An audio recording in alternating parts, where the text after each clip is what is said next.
मुजफ्फरनगर से एक और बड़ी खबर आपको बता दें, बीजेपी के संभावित यहां पर चेहरे भी सामने आ रही है। मुजफ्फरनगर से जो खबर सामने आ रही है उसके मुताबिक बताया जा रहा है कि बीजेपी के संभावित उम्मीदवार के खिलाफ रोष देखने को मिला है। बीजेपी कार्यकर्ताओं ने प्रशांत का पुतला जलाने का प्रयास किया है। तो बीजेपी कार्यकर्ताओं में काफी गुस्सा है। बीजेपी कार्यकर्ताओं ने प्रशांत का पुतला जलाने का प्रयास किया है। बीजेपी संभावित मीरापुर प्रत्याशी, जी हां, बीजेपी की तरफ से जो अनुमान लगाया जा रहा है कि मीरापुर से प्रत्याशी प्रशांत गुर्जर हो सकते हैं, उनके खिलाफ रोष देखने को मिल रहा है। बीजेपी संभावित मीरापुर प्रत्याशी प्रशांत गुर्जर के खिलाफ कार्यकर्ताओं का रोष है। विरोध के दौरान पुलिस और बीजेपी कार्यकर्ताओं में काफी नोकझोंक भी हुई। मीरापुर से बाहरी प्रत्याशी को लेकर गुस्से में है बीजेपी के कार्यकर्ता। बाहरी प्रत्याशी होने पर बीजेपी को वोट न देने की भी घोषणा हुई है। तो यहां पर कार्यकर्ताओं का कहना यह है मीरापुर के कि जो यहां प्रत्याशी चुना गया है वो बाहर का है, उनका इस इलाके से कोई लेना देना नहीं, न विकास की कोई बात और न ही उत्थान की कोई बात। और अचानक से ही पैराशूट के जरिए उनकी यहां पर एंट्री हुई है और इसी का विरोध करते हुए नजर आ रही हैं बीजेपी के कार्यकर्ता। ये देखिए, उस दौरान की तस्वीरें भी आपकी टेलीविजन स्क्रीन पर है।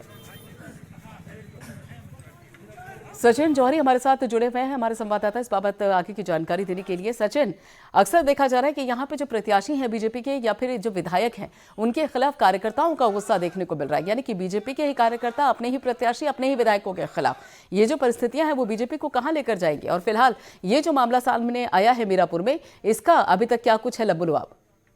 देखिए, आपको बता दूं, मीरापुर विधानसभा के लोग जो पहले ही ठगे जा चुके हैं, क्योंकि पहले इसी विधानसभा में भाजपा के विधायक अवतार सिंह भड़ाना विधायक रहे थे और जो एक बार जीतने के बाद उनके लिए मशहूर भी है कि वो क्षेत्र में नहीं जाते हैं।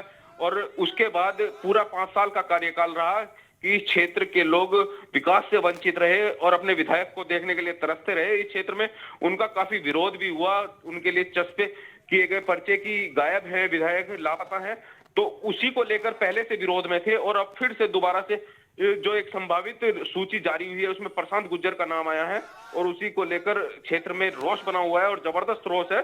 आज जगह जगह पुतले भी फूके गए हैं, विरोध प्रदर्शन भी हुए हैं और क्षेत्रवासियों का कहना है कि बाहरी प्रत्याशी को किसी भी कीमत पर बर्दाश्त नहीं करेंगे। हमें क्षेत्र का ही व्यक्ति चाहिए जो यहाँ का विकास कर सके, जो हमारे बीच में रहे। तो यहाँ पर तो अगर देखा जाए, जो बीजेपी कार्यकर्ता है उन्होंने सीधे सीधे जो बीजेपी की तरफ से सिलेक्शन किया जा रहा है, जो चुनाव किया जा रहा है उम्मीदवारों को लेकर, प्रत्याशियों को लेकर, उस पर ही सवाल खड़े कर दिए हैं कि एक ऐसे शख्स को संभावित उम्मीदवार बनाया जा रहा है जिसको लेकर कयास लगाए जा रहे हैं कि बीजेपी इसको अपना उम्मीदवार बना सकती है मीरापुर विधानसभा सीट से, और वो उसका इलाके से कोई लेना देना नहीं, वहां पर जाना नहीं, लोगों से मिलना नहीं। तो ऐसे में तो चुनाव पर ही सवाल उठाए जा रहे हैं जो बीजेपी की तरफ से उम्मीदवारों को लेकर चुनाव की जो प्रक्रिया चल रही है।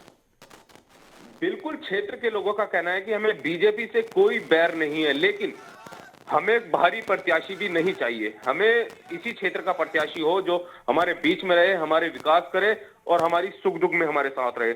लेकिन जिस तरह से पिछली बार अवतार सिंह भड़ाना जीतने के बाद इस क्षेत्र में नजर नहीं आए 5 साल, उसी तरह से जैसे प्रशांत गुर्जर का नाम सामने आया है तो उसको लेकर पूरी विधानसभा क्षेत्र के लोगों में रोष बना हुआ है। जगह जगह विरोध प्रदर्शन जारी है और लोगों का साफ कहना है कि अगर बीजेपी इसे थोपती है तो किसी भी तरह से बर्दाश्त नहीं किया जाएगा और इसका जवाब हरा कर ही दिया जाएगा। जी बिल्कुल, तो यहाँ पर साफ तौर पे कार्यकर्ताओं का कहना यह है कि अगर प्रशांत गुर्जर को मीरापुर विधानसभा सीट से प्रत्याशी बनाया जाता है तो उनका हारना तय है। सचिन, बहुत बहुत शुक्रिया इस सारी जानकारी के लिए।